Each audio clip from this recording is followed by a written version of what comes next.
وقال عليه الصلاة والسلام: لقد أوذيت في الله ما لم يؤذ أحد، ولقد أخذت في الله وما يخاف أحد، ولقد أتت علي 30 من بين يوم وليلة ما لي ولبلال طعام يأكله ذو كبد إلا شيء يواريه ابط بلال. وأيضا قال عليه الصلاة والسلام: لوددت أن أغزو في سبيل الله فأقتل ثم أحيا ثم أقتل ثم أحيا ثم أقتل، أو كما قال عليه الصلاة والسلام. وقال رسول الله صلى الله عليه وسلم: من مات ولم يغزو ولم يحدث به نفسه مات على شعبة من النفاق، أو كما قال عليه الصلاة والسلام. اللهم صل على سيدنا شفيعنا حبيبنا ونبينا ومولانا محمد وعلى آل محمد كما صليت على إبراهيم وعلى آل إبراهيم إنك حميد مجيد. اللهم بارك على محمد وعلى آل محمد كما باركت على إبراهيم وعلى آل إبراهيم إنك حميد مجيد. میرے انتہائی قابل قدر بزرگوں، دوستوں اور عزیز بھائیوں، اللہ جل جلالہ و عمن والہ نے دین کے دنیا میں قائم ہونے کا ایک ہی سبب شروع دن سے بنایا ہے، وہ صرف اور صرف دعوت الی اللہ ہے۔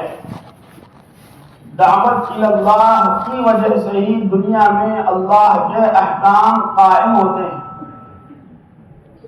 اگر دعوت چھوڑ دی جائے، امام غزالی رحمۃ اللہ علیہ فرماتے ہیں، اگر دعوت چھوڑ دی جائے تو نبوت کا بیکار ہونا لازم آتا ہے۔ تھوڑی سی آواز کم کروں۔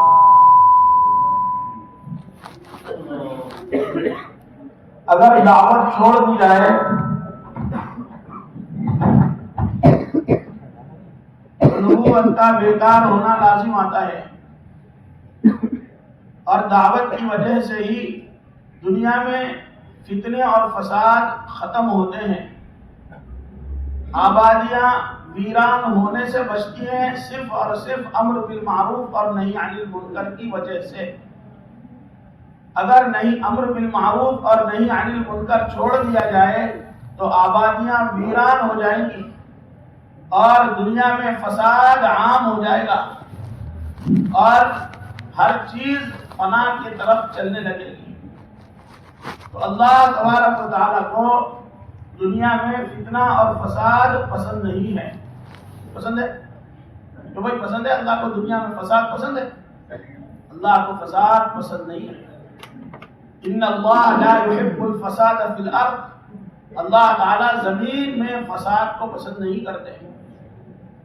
حضرت موسیٰ علیہ السلام نے قارون کو نصیحت کی تو کہا: وَابْتَغِ فِيمَا آتَاكَ اللَّهُ الدَّارَ الْآخِرَةَ وَلَا تَنْسَ نَصِيبَكَ مِنَ الدُّنْيَا وَأَحْسِنْ كَمَا أَحْسَنَ اللَّهُ إِلَيْكَ وَلَا تَبْغِ الْفَسَادَ فِي الْأَرْضِ إِنَّ اللَّهَ لَا يُحِبُّ الْمُفْسِدِينَ، اللہ فساد کرنے والوں کو پسند نہیں کرتے۔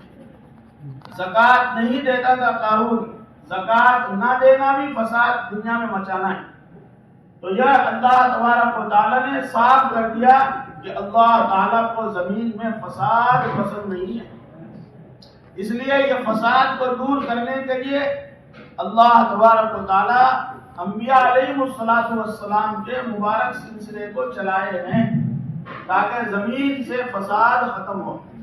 انبیاء علیہ السلام اس فساد کو دور کرنے کے لیے اور دنیا میں بگڑی ہوئی انسانیت کے بگاڑ کو دور کرنے کے لیے کیا طریقہ اختیار کرتے تھے؟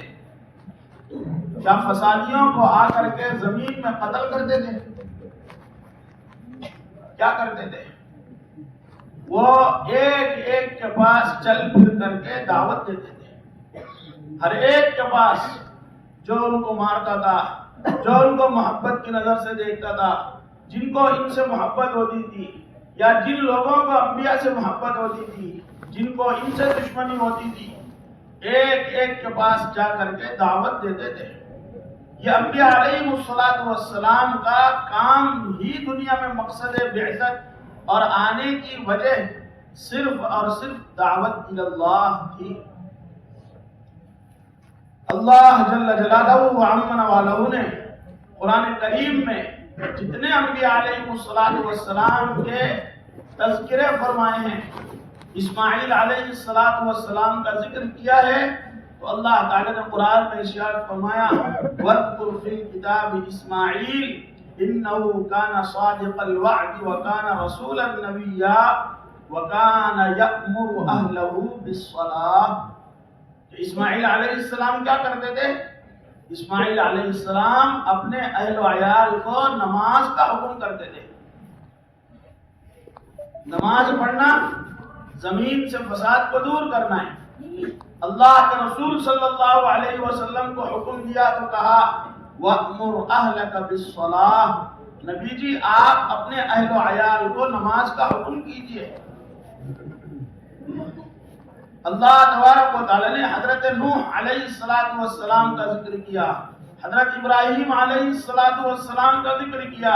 انبیاء علیہ السلام کا سلسلہ ہے نا قرآن کریم میں، جو اللہ تبارک و تعالی نے تفصیل سے بیان کیا ہے۔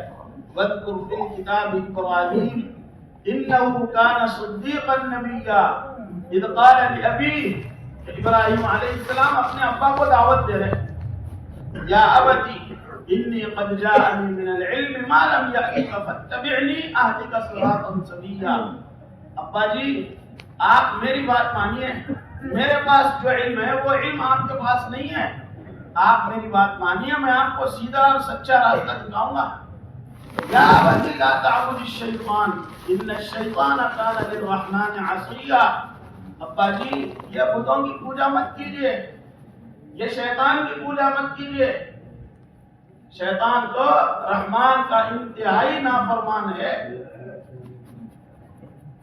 ابراہیم علیہ السلام اپنے ابا کو دعوت دے رہے، حضرت یعقوب علیہ السلام انہی کے پوتے ہیں حضرت ابراہیم علیہ السلام کے، وہ اپنے بیٹوں کو دعوت دے رہے ہیں، جبکہ ان کے بیٹے خود نبی ہیں۔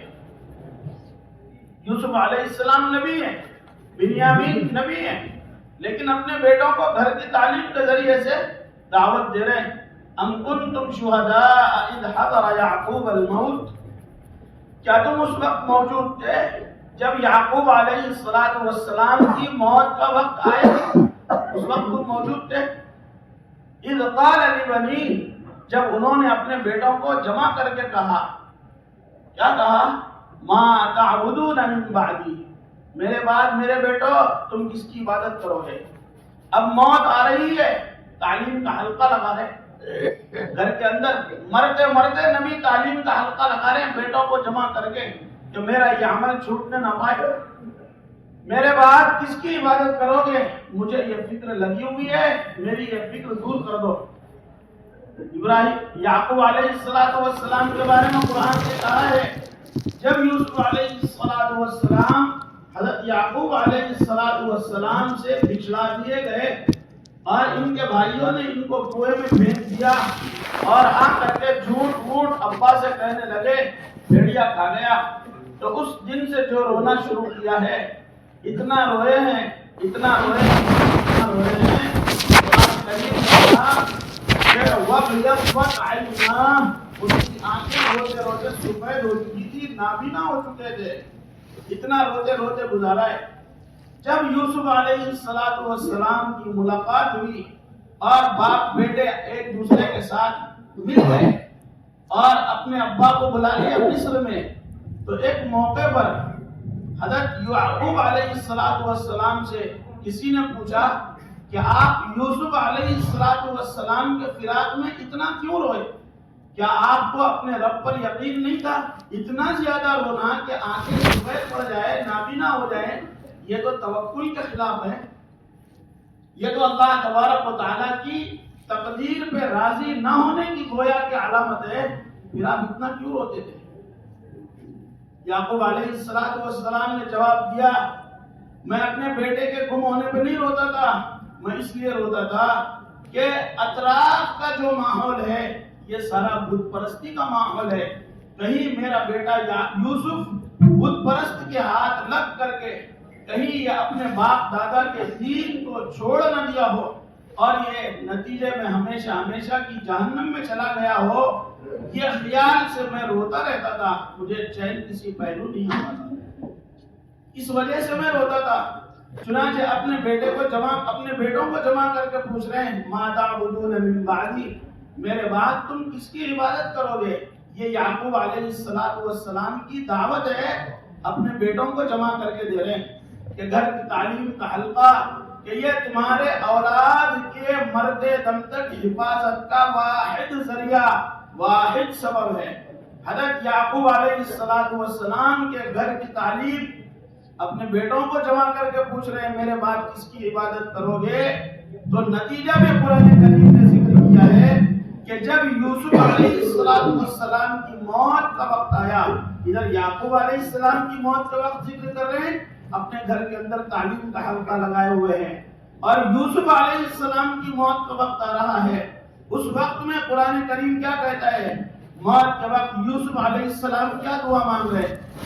توفنی مسلما والحقنی بالصالحین. یہ گھر کی تعلیم کا حلقہ ہے کہ یہ اپنے باپ کے ساتھ تعلیم کے حلقے میں شریک ہے. باپ اپنی اولاد کو دعوت دے رہا ہے اور نتیجہ یہ ہے کہ اولاد مرتے ہوئے اپنے ایمان کی سلامتی کی دعا کر رہی ہے جو خود نبی ہے. حضرت یوسف علیہ السلام جیل میں ڈال دیے گئے. اس وقت حضرت یوسف علیہ السلام کو جیل میں جب ڈالا گیا، دو نوجوان ان کے ساتھ جیل میں داخل ہوئے. حضرت یوسف علیہ السلام کو خیر خواہ پایا کہ یہ ہمارا خیر خواہ ہے، اس کے دل میں ہمارے جیل میں داخل ہونے کا غم ہے اور یہ ہماری خیر خواہی کرے گا. تو یہ آئے حضرت یوسف علیہ السلام کے پاس اور آ کر کے کہنے لگے ہم نے دونوں نے دو خواب دیکھے، اس نے ایک دیکھا ہے، میں نے ایک خواب دیکھا ہے. ہماری خواب کی تعبیر بتائیے، ہم آپ کو خیر خواہ دیکھ رہے ہیں. وہ یوسف علیہ السلام کا ایمان نہیں لائے، لیکن خیر خواہی کا جذبہ جن کے دلوں میں ہوگا اور ہلاکت کے جذبے سے جن کے دل پاک ہوں گے، اللہ ان سے لوگوں کی ہدایت کا کام لے لے. حضرت یوسف علیہ السلام کو وہ جیل کے نوجوانوں نے کہا ہمارے خواب کی تعبیر بتائیے. انی ارانی احمل فوق رأسی خبزا تأکل الطير منه. اور ایک کہنے لگا وقال الاخر انی، ایک کہنے لگا میں خواب دیکھ رہا ہوں میں بادشاہ کو شراب پلا رہا ہوں، آپ ہمارے خواب کی تعبیر دیجیے. یہ آئے اپنے دنیاوی غرض سے اپنا ایک ذاتی مسئلہ اور اپنا ایک دنیاوی مسئلہ لے کر کے نبی نے ان کو مطمئن کیا کہ ٹھیک ہے ہم تم کو تمہارے سوال کا جواب دے دیں گے، لیکن اس سے پہلے ہماری بھی تو ایک دعوت ہے، ہماری بھی تو ایک بات ہے، ہماری بھی تو بات سنو. پھر حضرت یوسف علیہ السلام نے کہا یا صاحب السجن ارباب متفرقون خیر ام اللہ الواحد القہار.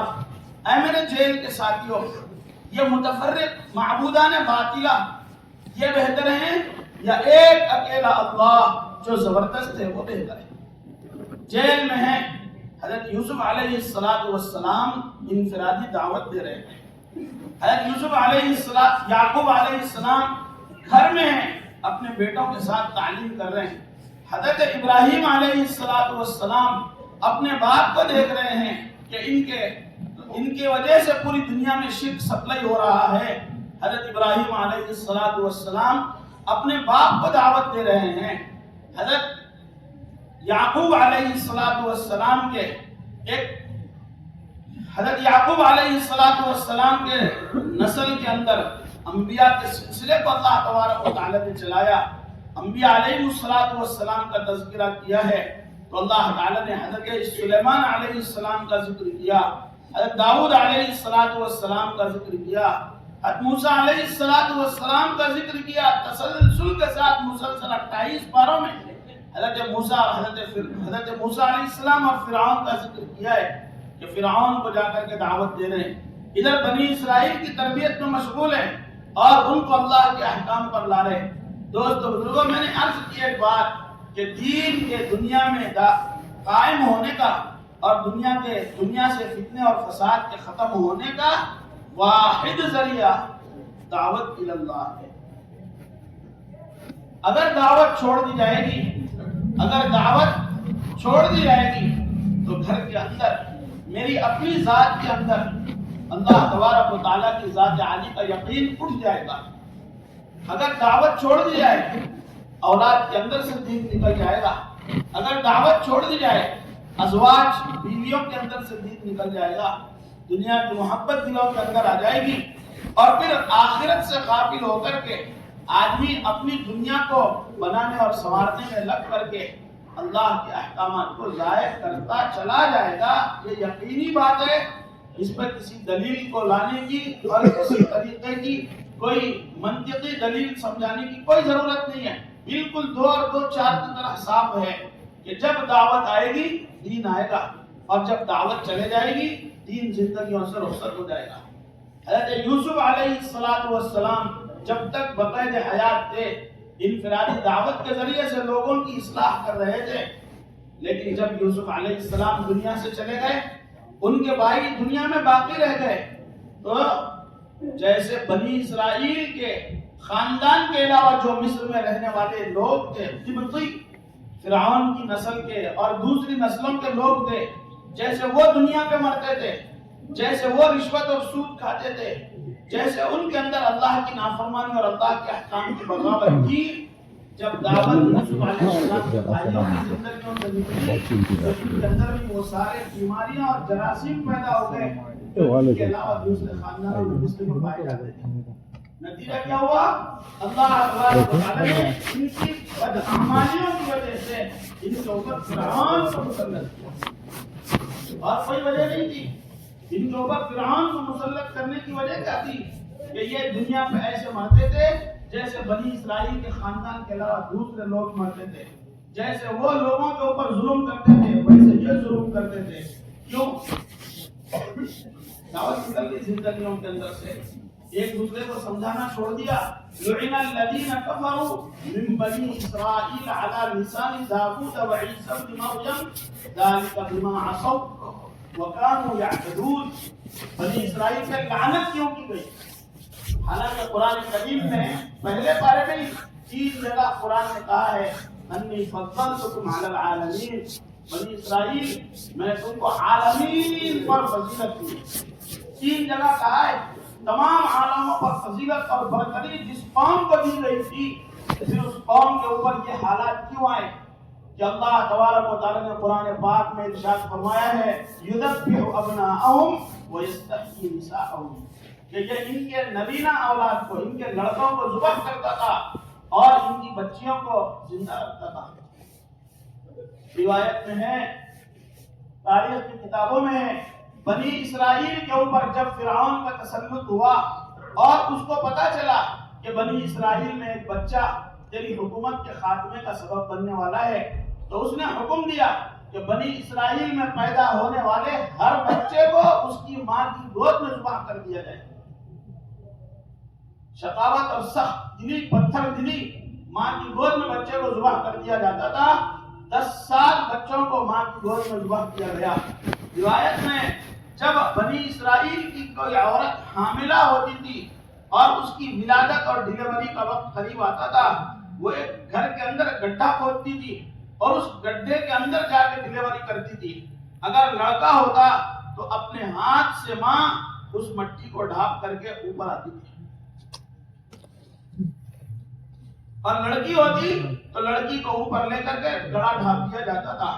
10 سال یہ تماشا چلائے، پھر بنی اسرائیل کے بچے ذبح ہونے لگے، اور پھر جو نوجوان تھے 10 سال کے بعد ادھیڑ عمر کو پہنچے، اور جو ادھڑ عمر والے تھے وہ بڑھاپے کی طرف جانے لگے، تو اس کو خیال آیا کہ اگر میں بنی اسرائیل کی اس نسل کو ایسے ہی ذبح کرتا چلا گیا اور پھر ان کی نسل مٹتی چلی گئی تو پھر میری کھیتی باڑی کون کریں گے، میرے گھوڑوں کی مالش کون کریں گے، اور میرے مصر کی نالیاں کون صاف کریں گے۔ قرآن کریم نے کہا ہے نتلو علیک من نبأ موسیٰ وفرعون بالحق لقوم یؤمنون ان فرعون علا فی الارض وجعل أهلها شيعا يستضعف طائفة منهم يذبح أبناءهم ويستحيي نساءهم إنه كان من المفسدين ونريد أن نمن على الذين استضعفوا في الأرض ونجعلهم أئمة ونجعلهم الوارثين. ہم یہ چاہتے تھے. فرعون نے زمین میں فساد مچایا. ایک زمین کے ایک طبقے کے لوگوں کو, ایک گروپ کو اس نے زمین میں کمزور کرنا شروع کر دیا. مالی اعتبار سے, ہر اعتبار سے بنی اسرائیل کو کمزور, اور ایک کو ہر اعتبار سے اسٹرانگ اور مضبوط بنانا شروع کیا کہ یہ میری قوم کے لوگ ہیں, ان کو مضبوط کرو, کہ یہ میری بنی اسرائیل کے ہیں, ان کو کمزور کرو. چنانچہ اللہ تعالیٰ نے فرمایا ہم نے بھی ایک بات چاہی, ہم نے یہ چاہا کہ جن کو زمین میں کمزور کیا گیا ہے اور جن کے بچے ذبح کیے گئے اور جن کی عورتوں کو زندہ رکھا گیا ہے, ہم ان کے اوپر احسان کریں. چنانچہ اللہ تبارک و تعالیٰ نے فرمایا کہ جب فرعون نے یہ تماشا کیا تو اس کے دماغ میں خیال آیا کہ اب کیا کرنا چاہیے, ان کے بچے مجھے ہونے چاہیے, آئندہ میرے کام کاج میرے کام آئیں گے, کیا کروں. اس نے اپنی کیبنٹ بلائی اور ایک اجلاس بلایا, سارے وزیروں کا, سارے ایم ایل اے ایم پیوں کو بلایا, بھائی بتاؤ کیا کریں. تو سب نے رائے دی 1 سال بچے ذبح کر دو, 1 سال بچے چھوڑ دو, اس طریقے سے ہو سکتا ہے تم کامیاب ہو جاؤ. تو اس کو مرتا کیا نہ کرتا, اس نے یہی آرڈر دیا کہ 1 سال بچے ذبح کر دیے جائیں اور 1 سال بچوں کو چھوڑ دیا جائے.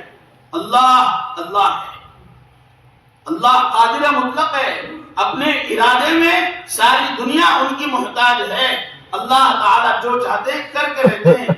اللہ تبارک و تعالیٰ نے اپنے قدرت بتانا چاہا. دیکھو ہم جب کرنے پہ آتے ہیں ساری اسکیمیں بنانے والوں کے سر پہ اٹھا کے مارتے ہیں اور ہمارا فیصلہ پورا ہو کے رہتا ہے.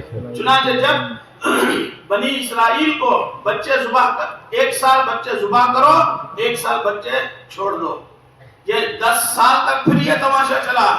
جس سال بچے ذبح ہونے والے تھے اللہ تعالیٰ نے اس سال پیدا کیا حضرت موسیٰ علیہ السلام کو, اور جس سال بچے ذبح نہیں ہونے تھے اس سال پیدا کیا حضرت ہارون علیہ السلام کو.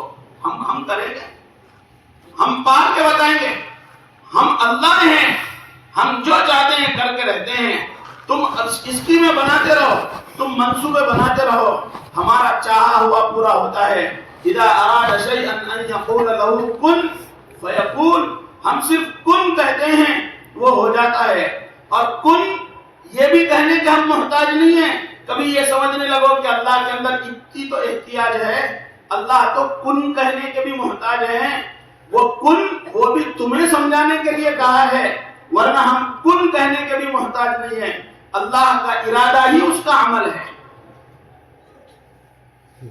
اللہ کا ارادہ کہ اللہ چاہے کسی چیز کے کرنے کو بس وہ ہو جاتا ہے. تو اللہ نے کیا چاہا, ہم احسان کریں یہ بنی اسرائیل کے اوپر جن کو زمین میں نچلے طبقے کے لوگ بنا دیا گیا ہے, جن کو کمزور کر دیا گیا ہے, ہر اعتبار سے ان کے اوپر ذلت مسلط کر دی گئی ہے. اب ہم نے چاہا ان نمن علی الذین استضعفوا فی الارض, ہم ان کے اوپر احسان کریں جن کو زمین میں کمزور کر دیا گیا ہے. اب موسیٰ علیہ السلام کو پیدا کیا اور اللہ تعالی نے قرآن میں فرمایا ہم نے ان کی ماں کے دل کو مضبوط کیا. وَرَبَطْنَا عَلَىٰ قَلْبِهَا لِتَكُونَ مِنَ الْمُؤْمِنِينَ, اور ہم نے ان کی ماں کے دل میں بات ڈالی, وہی بھیجی ماں کے دل کے اندر, ان ارضعی, دودھ پلاتے رہو, دودھ پلاتے رہو, کام کرتے رہو, حالات کو مت دیکھو. سارے وعدے حالات کے اندر ہوتے ہیں. حالات اطمینان کے وقت میں کوئی وعدہ نہیں ہوتا اللہ کا, سارے وعدے جو ہوتے ہیں وہ حالات میں ہوتے ہیں. اللہ کے رسول ہجرت کر کے جا رہے ہیں, سراقہ ابن مالک آپ صلی اللہ علیہ وسلم کے پیچھے آپ کو ابو بکر کو زندہ یا مردہ پکڑ کے لے جانے کے لیے پیچھا کر رہا ہے. اللہ کے رسول صلی اللہ علیہ وسلم نے دیکھا کہ یہ سراقہ میرے پیچھے ہے, گھوڑے کے پاؤں دھسے, اور 2 مرتبہ یہ ہوا. سراقہ آپ صلی اللہ علیہ وسلم سے معافی چاہنے لگا کہ حضرت آپ مجھے معاف کر دیں, میں واپس جاؤں گا, اب میں یہ سازش یہ حرکت بدتمیزی کی نہیں کروں گا. اور جو بھی مجھے آپ کی طلب میں اور آپ کی تلاش میں آتا ہوا ملے گا میں اس کو بھی واپس لے کے جاؤں گا، آپ میرے لیے بخشش کا سامان کیجیے۔ اللہ کے رسول نے کہا کہ سراقہ مجھے پکڑنے آیا تھا اور خالی ہاتھ جا رہا ہے، تنگ دل مت ہو، ایک وقت آئے گا یہ تیرے خالی ہاتھ ہیں نا، ان خالی ہاتھوں کے اندر کسرا ابن ہرمز کے کنگن ہوں گے۔ آج محمد رسول اللہ کو پکڑے بغیر خالی جا رہا ہے، تنگ دل مت ہو، تو پکڑنے کے لیے آیا تھا محمد رسول اللہ کو، یہ تو اللہ کی منشا نہیں ہے، اللہ ان خالی ہاتھوں میں ایک دن آئے گا، کسرا ابن ہرمز کے کنگن ہوں گے۔ حالات کیسے ہیں؟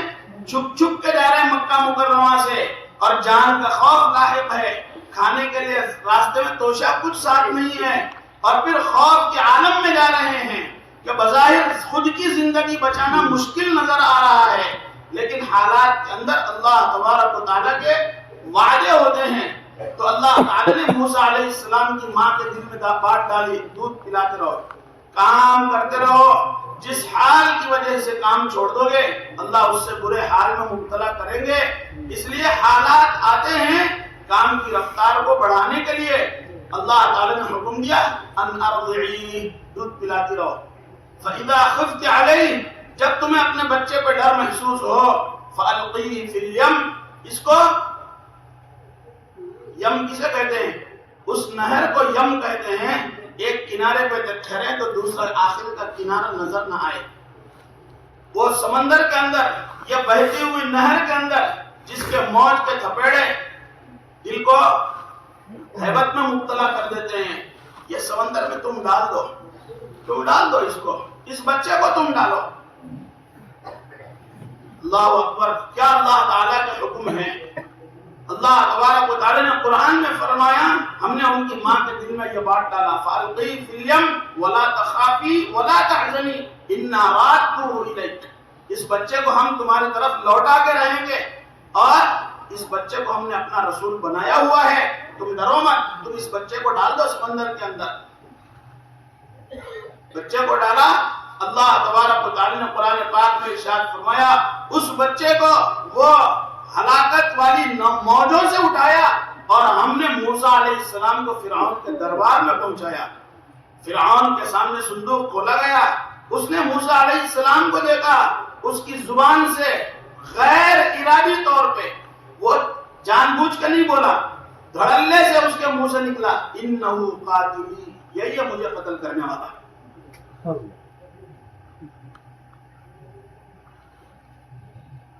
کیا عجیب اللہ کی شان ہے، کیا اللہ کا ارادہ ہے، کیا اللہ کی قدرت ہے کہ جس بچے کو دنیا میں آنے سے روکنے کے لیے 20 سال بچوں کا قتل کیا، اس بچے کو اللہ تعالیٰ نے سامنے لا کے ڈالا کہ مار کے بتا۔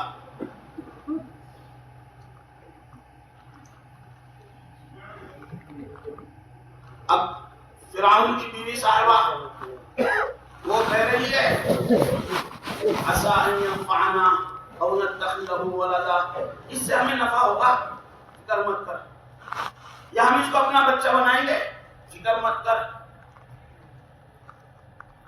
اب اللہ تبارک و تعالیٰ نے پھر ان کے لیے حالات سازگار کیے۔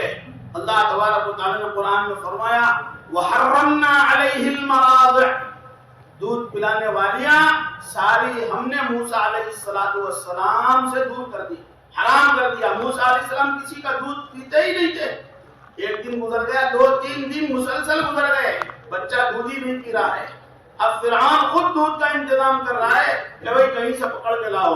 موسیٰ علیہ السلام کی بہن آئی، هل ادلکم علی من یکفلہ، کیا میں تمہیں بتاؤں ایک ایسی دایا، ایسی دودھ پلانے والی جو اس بچے کی کفالت کر سکتی ہے؟ جلدی سے بھاگ کے لے کے آؤ۔ موسیٰ علیہ السلام کی بہن آئی، والدہ کو بلا کے لائی کہ دودھ جب بچہ پی رہا ہے وہاں سے بچے کی حفاظت کا انتظام شروع ہوا کہ حرام غذا پیٹ میں نہ جائے، رسول بنانا ہے۔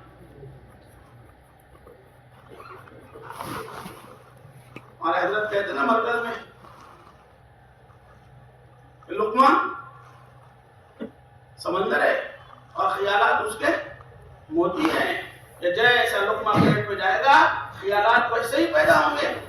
کہ وہاں سے موسیٰ علیہ السلام کے پیٹ کی حفاظت کی کہ یہ یا ایھا الرسل کلوا من الطیبات واعملوا صالحا، اے رسولو پاکیزہ حلال روزی کھاؤ اور نیک اعمال کرو۔ تو موسیٰ علیہ السلام پر دودھ پینے والیوں کو حرام کیا، ماں کا دودھ پلایا، کسی عورت کا دودھ نہیں پلایا۔ اب جب دودھ پلایا، آگے موسیٰ علیہ السلام کی دو صفتیں اس حلال روزی کی برکت سے ذکر فرمائی ہیں۔ دو ماں کا دودھ پیا تو دو قرآن کریم نے دو واقعات ذکر کیے اس کے بعد۔ پہلا کیا؟ موسیٰ علیہ السلام ماں کا دودھ پیے، جسم میں ایسی طاقت آئی، ایک ہی گھوسے میں فرعون کے آدمی کو ایک ہی گھوسے میں قتل کیا ہے۔ یہ جسمانی طاقت تھی۔ تو ماں کا دودھ بچے کے لیے فائدہ مند ہے کہ دیکھو موسیٰ علیہ السلام کی حفاظت کی، ماں کا دودھ پلایا۔ اور دوسرے شرافت آئی موسیٰ علیہ السلام میں، وہ بچی آئی اپنے باپ کے پاس سے۔ باپ نے پوچھا اتنا جلدی کیوں آ گئی؟ روزانہ تو دیر سے آتی تھی۔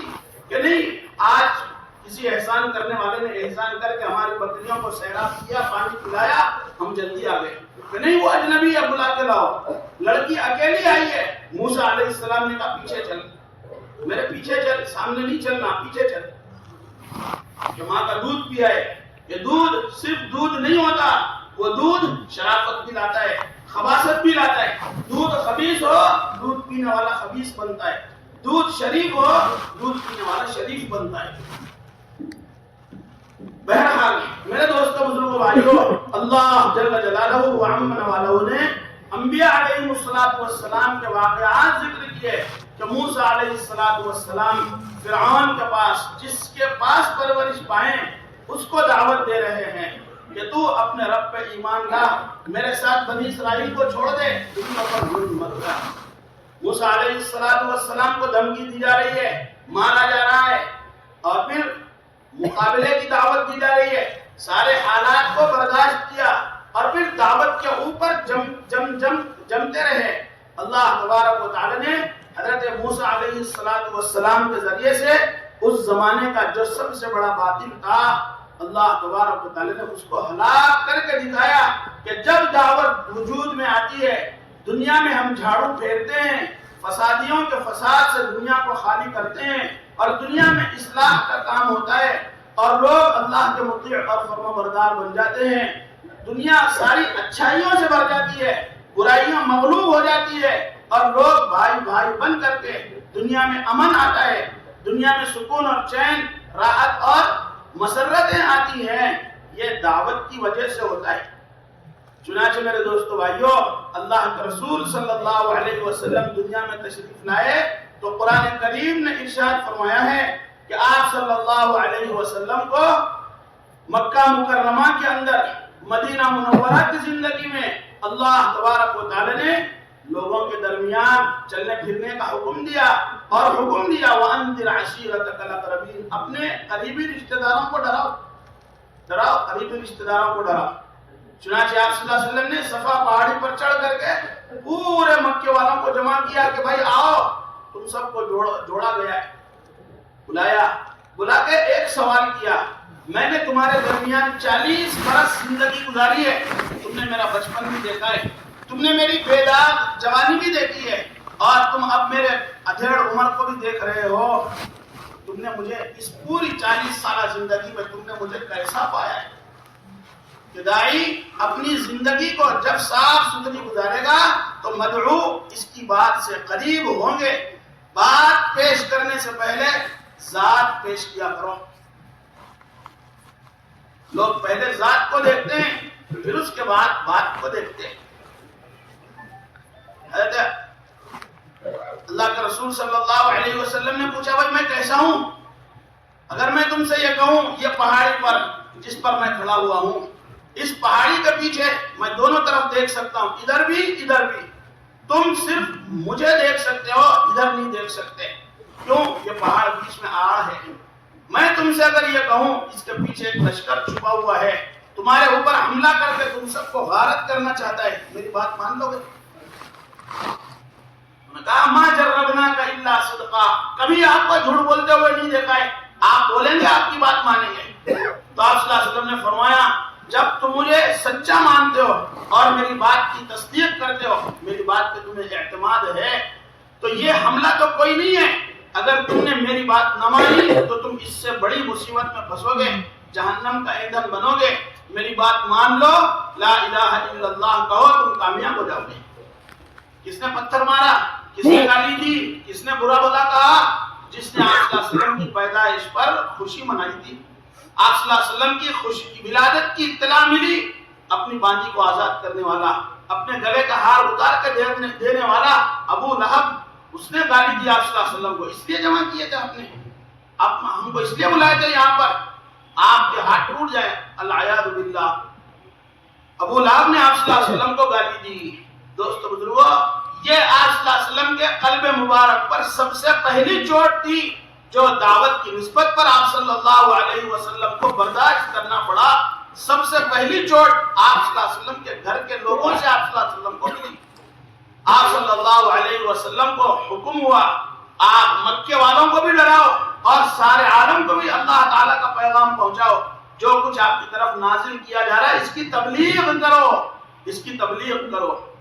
دنیا میں آپ صلی اللہ علیہ وسلم سے پہلے جتنے دین آئے تھے، یہ بات سمجھنے کی ہے، آپ صلی اللہ علیہ وسلم سے پہلے جتنے دین آئے تھے ان ادیان کی تبلیغ کا اللہ نے حکم نہیں دیا تھا۔ دین موسیٰ بھی آیا، تبلیغ کا حکم نہیں تھا۔ دین عیسیٰ بھی آیا، تبلیغ کا حکم نہیں تھا۔ کیوں؟ وہ سارے کے سارے دین مکمل وقتی ضرورت کے مطابق، جیسی لوگوں کی ضرورت تھی، جیسے خاندانوں کی ضرورت تھی، جیسے شہروں کی ضرورت تھی، وہ ضرورت کو پورا کرنے کے مطابق وہ دین تھا۔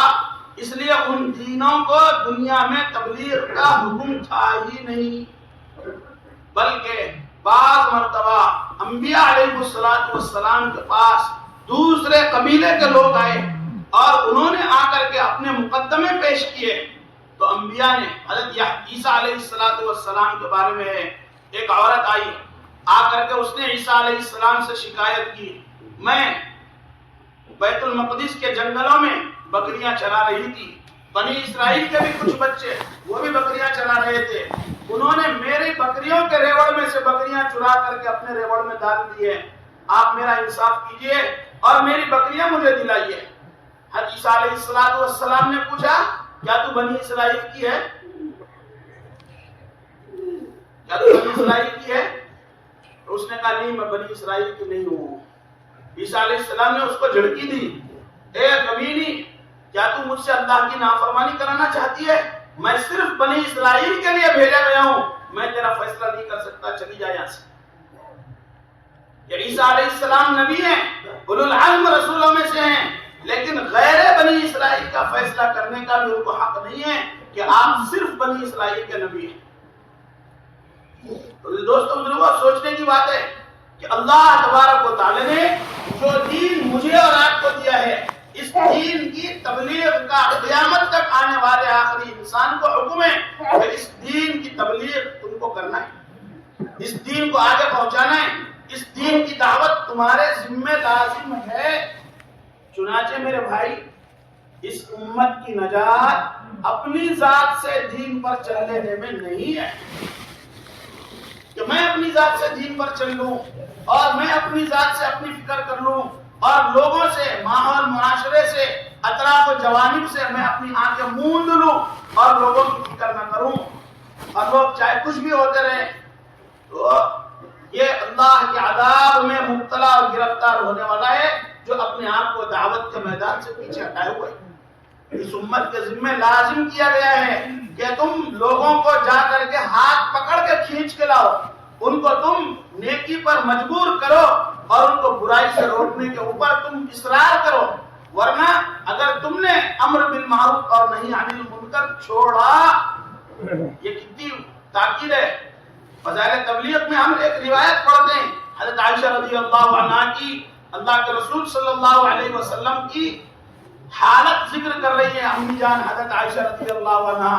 اللہ کے رسول صلی اللہ علیہ وسلم تشریف لائے، میں نے آپ صلی اللہ علیہ وسلم کے چہرے انور کو دیکھ کے محسوس کیا کہ آپ صلی اللہ علیہ وسلم کسی بہت بڑی فکر میں ہیں۔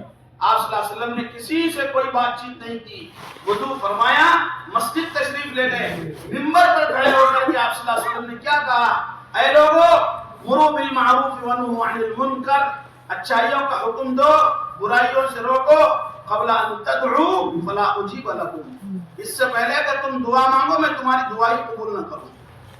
کہ اگر دعوت کی محنت چھوٹی، تمہاری دعائیں بھی مقبول نہ ہوں گی، اللہ کے پاس قبول نہیں ہوں گی۔ وَتَسْأَلُونِي فَلَا أُعْطِيكُمْ، تم اپنے دعائیں اور سوالات مجھ سے کرو، میں تمہارے سوال پورے نہ کروں، اور اپنے دشمنوں کے خلاف میں تم مجھ سے مدد مانگو گے اور تم دعوت چھوڑے ہوئے ہو تو میں تمہاری مدد بھی نہیں کروں گا۔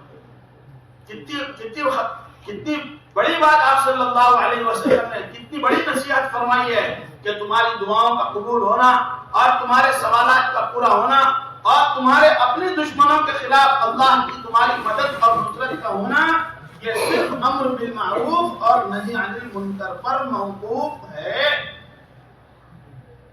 اللہ ہم سب کو یقین نصیب فرمائے، اللہ ہم سب کو یہ بات سمجھا دے کہ اگر تم نے اس محنت کو چھوڑا، تم خود اپنے پیر پہ کلاڑی مارو گے، اپنا نقصان خود کرو گے۔ چنانچہ آپ صلی اللہ علیہ وسلم نے صحابہ رضوان اللہ علیہم اجمعین کی تربیت ہی اس انداز کی تھی کہ جو جس لائن میں چل رہا تھا، جو جس شعبے میں تھا، وہ اپنے شعبے کے ساتھ سب سے پہلے داعی بن کر کے زندگی گزار رہا تھا۔ ایک کشتی چلانے والا ملاح جو جس کا کام کشتی چلانا ہے، ادھر کے لوگوں کو ادھر، ادھر کے لوگوں کو ادھر ندی پار کرانا ہے، وہ کشتی چلانے والا ملاح اپنی کشتی بھی چلا رہا ہے اور ساتھ میں خود داعی بھی ہے۔ اکرمہ ابن ابی جہل کو کلمہ پڑھانے والا یہ ملاح کیا کہہ رہا ہے؟ اگر بچنا چاہتے ہو، جان کی خیر چاہتے ہو، کلمہ اخلاص پڑھو۔ کیا وہ کیا ہے کلمہ اخلاص؟ کہ تم لا الہ الا اللہ کہو۔ کہنے لگا اسی کلمے سے تو میں بھاگا ہوں۔ ایک کشتی چلانے والا وہ اپنے دین کا داعی بھی ہے، وہ اپنے دین کا عامل بھی ہے، خود اپنے دین پر عمل بھی کر رہا ہے اور اپنے دین کی دعوت بھی دے رہا ہے۔ اس کے لیے قربانیوں پہ اٹھایا ہے، یہ نہیں کہ صرف وقتی طور پہ کسی کو گناہ میں مبتلا دیکھا تو اس کو روک دیا اور کسی کو جھڑک دیا اور کسی کو منع کر دیا، کہ نہیں، صرف معمولی قربانیوں کے ساتھ اتنی قربانیاں دلوائی ہیں۔ مکہ مدینے سے، مکہ سے ہجرت کر کے گئے ہیں، جو ہجرت کر کے مکے سے مدینہ گئے ہیں، سب کچھ چھوڑ چھاڑ کے اپنے باغات، اپنے گھر، اپنے سارے اسباب دنیاویہ جو کچھ ان کے پاس تھے سب چھوڑ کے گئے تھے۔ قرآن نے یہ جانے والوں کو کیا کہا؟ کیا کہا؟ جی یہ تو مہاجرین تو کہا، لیکن قرآن نے 28واں پارے میں کہا فقراء للفقراء المہاجرین الذین اخرجوا، یہ فقراء ہیں۔ علماء نے اس آیت کے ذیل میں لکھا ہے یہ لفظ فقراء کی وجہ سے مہاجرین پر واپس مکے میں آ کے پھر اپنے وطن کو، اپنے مکے کو وطن بنانا حرام تھا۔ فقراء کسے کہتے ہیں؟ جس کی ملکیت میں ضرورت کے بقدر بھی سامان نہ ہو۔ ضرورت کے بقدر کپڑا ہے، ضرورت کے بقدر روزی ہے، ضرورت کے بقدر چھت ہے، ضرورت کے بقدر سامان بھی اس کے پاس نہ، اس کو فقراء، فقیر کی جمع فقراء ہے۔ فقراء کہا ہے کہ ان کی ملکیت سے سب کچھ نکل چکا تھا، ان کا اپنا کچھ نہیں تھا، ایسے ہجرت فرض کرائے۔ اس زمانے میں ہجرت فرض تھی، ہجرت فرض تھی، فرض عین، فرض کفایہ نہیں۔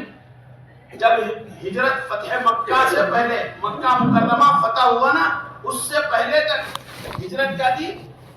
فرض نہیں تھی، فرض عین تھی، کہ جو فرض ہجرت نہ کرتا اس کا ایمان مکمل ہی نہیں ہوتا تھا۔ ہجرت کے بغیر ہجرت کرنا لازم، ہجرت کرنا ضروری تھا۔ اس لیے فتح مکہ کے بعد جو لوگ اسلام میں آئے، ہے نا، فتح مکہ کے بعد جو لوگ اسلام میں آئے، آپ صلی اللہ علیہ وسلم نے ارشاد فرمایا جو لوگ فتح مکہ کے بعد اسلام میں داخل ہوئے ہیں، اگر وہ احد پہاڑ کے برابر بھی اللہ سونا خرچ کریں تو فتح مکہ سے پہلے جنہوں نے ایک مٹھی جو خرچ کیا ہے نا، اس ایک مٹھی جو کے برابر بھی ان کے احد پہاڑ کے سونا نہیں ہے۔ ان کا اونچا مقام ہے کہ ان کا سب کچھ لے لیا ہے، اسلام لانے کی وجہ سے ان کو ہجرت کو مجبور کیا ہے، حکم دے دے کر کے جاؤ مکے سے ہجرت کرو، مدینہ جاؤ۔ چنانچہ صحابہ آپ صلی اللہ علیہ وسلم سے پہلے بھی کچھ صحابہ ہجرت کر کے گئے۔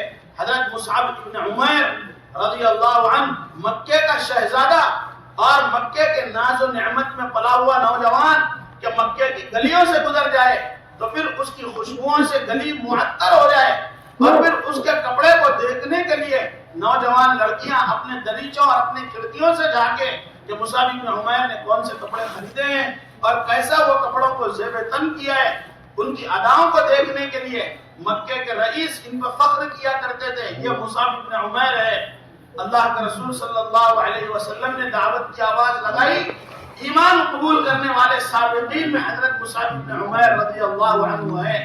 جس وقت آپ صلی اللہ علیہ وسلم مکے کے اخیر کے 10 سال مکمل ہوئے، آپ صلی اللہ علیہ وسلم کے اوپر وہ پہاڑ کا سال پورا، جس کو اسلام میں کیا کہتے ہیں، عام الحزن، غم کا سال، جس ایک سال میں 2 مہینے کے وقفے سے یا 35 دن کے وقفے سے ابو طالب اور حضرت خدیجہ رضی اللہ عنہا، ان دونوں کا انتقال ہوا۔ آپ صلی اللہ علیہ وسلم کے یہ مضبوط ستون تھے، یہ 2 ستون گرے۔ آپ صلی اللہ علیہ وسلم مکہ سے طائف ہجرت، مکہ سے طائف گئے دعوت کی نسبت پہ، وہاں پہ آپ کے ساتھ جو ہوا وہ ہماری تبلیغ کا سب سے پہلا سبق ہے۔ جو 3 دن گیا سب سے پہلا اس نے طائف کا سفر کا واقعہ ہی سنائے، وہ طائف سے واپس آئے۔ پھر مواسم حج میں آپ صلی اللہ علیہ وسلم ایک ایک قبیلے کے پاس جا کر کے دعوت دے رہے۔ مکے میں آئے ہوئے مدینے سے 6 لوگ تھے، قبیلہ یثرب، مدینہ کا نام پہلے یثرب تھا، یثرب سے آئے ہوئے 6 لوگ آپ صلی اللہ علیہ وسلم کو پہلی مرتبہ سنے۔ ان کے ماتھے ٹھنکے کہ یہ کون سی دعوت ہے؟ ہمارے یہودی کہہ رہے ہیں کہ ہمارے پاس ایک نبی آنے والے ہیں، یہ وہی نبی ہے۔ اے یثرب والو، کہیں تمہارے سے سبقت نہ کر جائے تمہارے پڑوسی یہودی، لہذا تم آگے بڑھ کے ان کی دعوت قبول کر لو۔ 6 آدمی مسلمان ہوئے، مصعب بن عمیر کو ساتھ لے کے گئے۔ مدینہ منورہ میں محنت ہوئی، مدینہ سارا کا سارا اسلام سے کوئی گھر خالی نہ بچا جس میں حضرت مصعب بن عمیر رضی اللہ تعالیٰ عنہ نے محنت انفرادی دعوت کے ذریعے سے ایک ایک کے پاس دعوت لے کر کے گئے اور ان کو بت پرستی سے پاک کیا، گھروں کو صاف کیا، اور لوگوں کے دلوں میں اسلام کی روشنی داخل ہوئی۔ آپ صلی اللہ علیہ وسلم کو بھی حکم ہوا آپ بھی ہجرت کر کے مدینہ جائیے۔ مدینہ منورہ ہجرت کر کے جانے سے پہلے یہ یثرب کے لوگ 13ویں سال میں آئے، اللہ کے رسول آپ ہمارے پاس آئیے، ہم آپ کی مدد کریں گے، آپ کو ٹھکانہ دیں گے، ہم آپ کی ہر طرح نصرت کریں گے، ہم نصرت کرنے تیار ہیں۔ بیعت ہو رہی ہے، لیلۃ العقبہ گھاٹی کا نام ہے، گھاٹی کے اندر بیعت ہو رہی ہے، ہم آپ کی مدد کریں گے۔ ایک صحابی تھے عباس، حضرت عباس، یہ اللہ کے رسول کے چاچا نہیں ہے، یہ دوسرے عباس ہیں، وہ اللہ کے رسول ہم آپ کی مدد کریں گے، مدینہ آئے۔ وہ بیعت لے رہے ہیں، بیعت لینے سے پہلے حضرت عباس کہہ رہے ہیں یا معاشر الخزرج، اے خزرج والو، هل تدرون على ما تبايعون هذا الرجل، تمہیں معلوم ہے تم کس بات پہ بیعت کر رہے ہو، کس بات پہ تمہاری بیعت ہو رہی ہے، یہ معلوم ہے تمہیں؟ تم کالے اور گورے، عرب اور عجم، روم اور فارس، ان سب سے جنگ کرنے کے لیے تم بیعت کر رہے ہو۔ اپنے پاس بلا کے لے جا رہے تھے، ہجرت کر کے اپنے پاس مدینہ لے جا رہے تھے، لیکن انہوں نے دیکھا کہ یہ دعوت پوری دنیا سے ظلم و ستم کا خاتمہ کر دے گی، اور یہ دعوت صرف اپنی ذات سے ایمان قبول کرنے کا نہیں ہے۔ اگر ہم اسلام میں داخل ہو گئے تو ہمارے پڑوسی یہودیوں کو کیا اعتراض ہے کہ نہیں، یہ ایمان لانے کے بعد آپ صلی اللہ علیہ وسلم ہر ایک سے یہی کہتے تھے، من یؤوینی ومن ینصرونی حتی ابلغ رسالات ربی ولو الجنہ، میں اپنے رب کا پیغام لوگوں کو پہنچانا چاہتا ہوں. آگے پوری دنیا تک یہ میرا پیغام جائے گا. جب ان کی دکھتی رگ پہ ہاتھ رکھی جائے گی اور ان کو بت پرستی سے روکا جائے گا, ان کو ان کے باپ دادا کے دین سے برگشتہ کر کے اسلام کی چھاؤں میں لانے کی کوشش کی جائے گی, تو دنیا کا باطل دل ملائے گا اور دنیا کے باطل کے اندر زلزلہ پیدا ہوگا اور وہ اسلام کے حق مذہب کو مٹانے کی پوری کوشش کرے گا, اور پھر اس کے نتیجے میں ہم ان سے لڑنا پڑے گا. اس بات پہ ہم بیعت کر رہے ہیں. ایک عجیب بات کہی انہوں نے, حضرت عباس نے, ان کنتم ترون انکم ان نہکت اموالکم مصیبہ وتقتل اشرافکم, اگر تم اس بات پر راضی ہو کہ تمہارے سارے مال ہلاکت کی وجہ سے برباد ہو جائے, یہ صرف تم اللہ کے رسول پہ بیعت نہیں کر رہے ہو, تم سوچ لو کیا کر رہے ہو. یہ معمولی بیعت نہیں ہے, یہ بیعت تمہیں بہت آگے قربانی پہ لے جائے گی, اور تمہارے اموال اس بیعت کی وجہ سے تمہارا سارا کا سارا مال ہو سکتا ہے ہلاک ہو جائے, اور تمہارے جو شریف اور تمہارے جو نوجوان اور تمہارا جو مدینے کا کریم ہے نا, تمہارے بڑے بڑے سردار قبیلے اوس کے, قبیلے حضرت کے جو تمہارے بڑے بڑے سردار ہیں, تمہارے یہ سردار قتل کر دیے جائیں گے. سوچ لو, یہ کوئی معمولی بیعت نہیں ہے. تم سمجھ رہے ہو کہ صرف اپنے ساتھ مدینہ لے جا رہے ہو, نہیں. اگر تم اتنا سب ہونے کے بعد کہ تمہارے مال ہلاک ہو جائیں, تمہارے اشراف قتل ہو جائیں, اس کے بعد تم محمد صلی اللہ علیہ وسلم کو دنیا والوں کے حوالے کرو گے, میں تم سے ابھی کہتا ہوں آپ صلی اللہ علیہ وسلم کو مکے سے مت لے جاؤ, ان کو مکے میں ہی رہنے دو.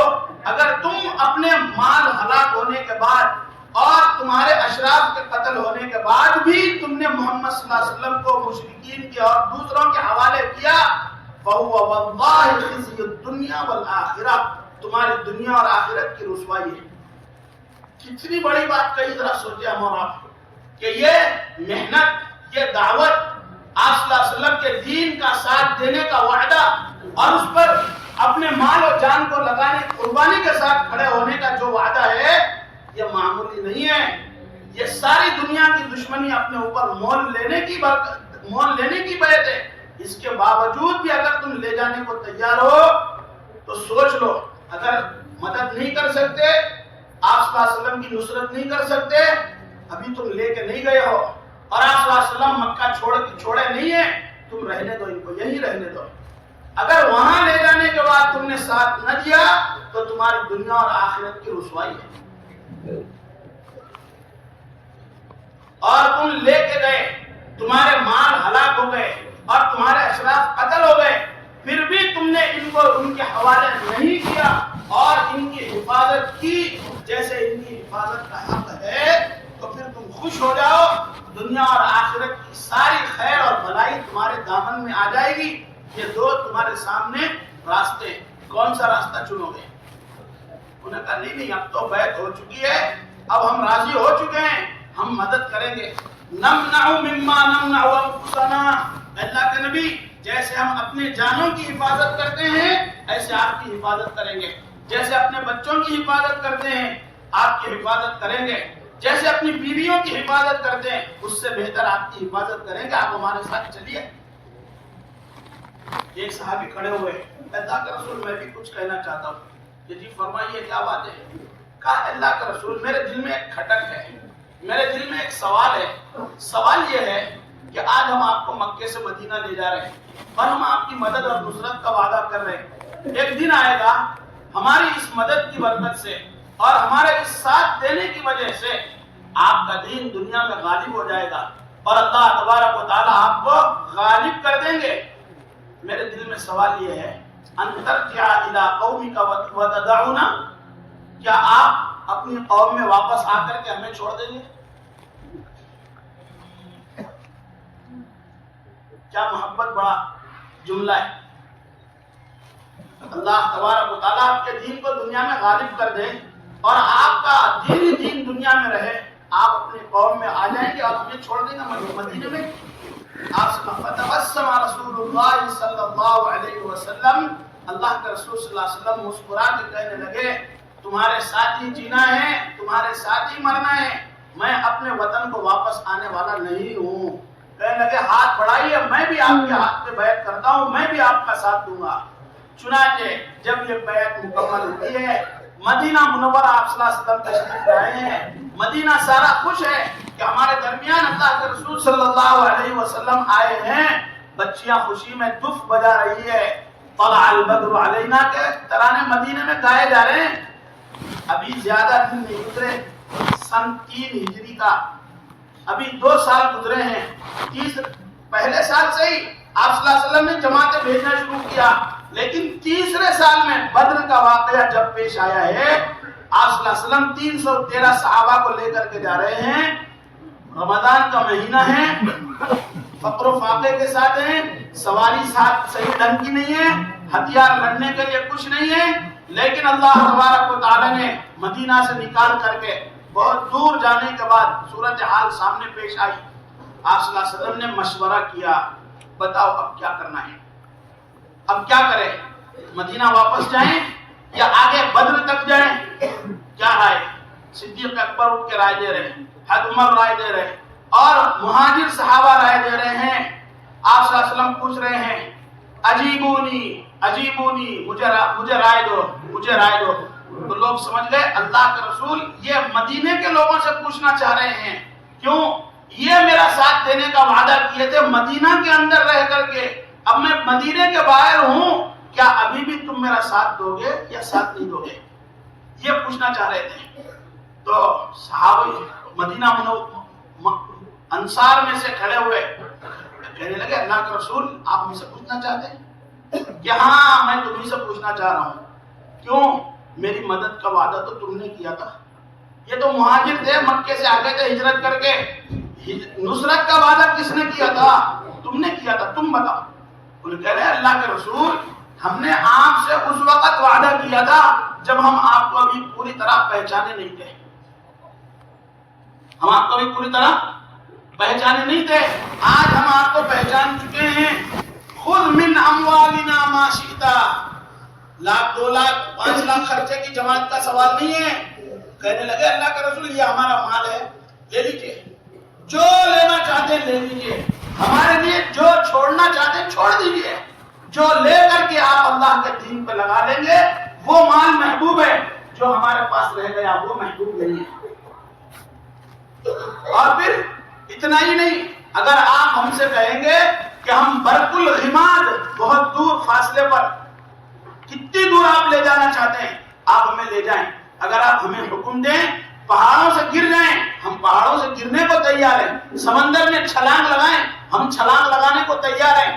خذ من اموالنا ما شئت صل من شئت، آپ جس سے چاہیں اپنے رشتے جوڑ لیں، جس سے آپ نے رشتے جوڑے ہیں ہمارے اس سے رشتے جڑ گئے، جس سے آپ نے اپنے رشتے توڑ لیے ہیں ہمارے رشتے اس سے ٹوٹ گئے، اب ہم آپ کے حوالے ہو چکے ہیں، کھلی تشکیل کے ساتھ ہم آپ کے ساتھ ہیں، جو چاہے کیجیے آپ سے۔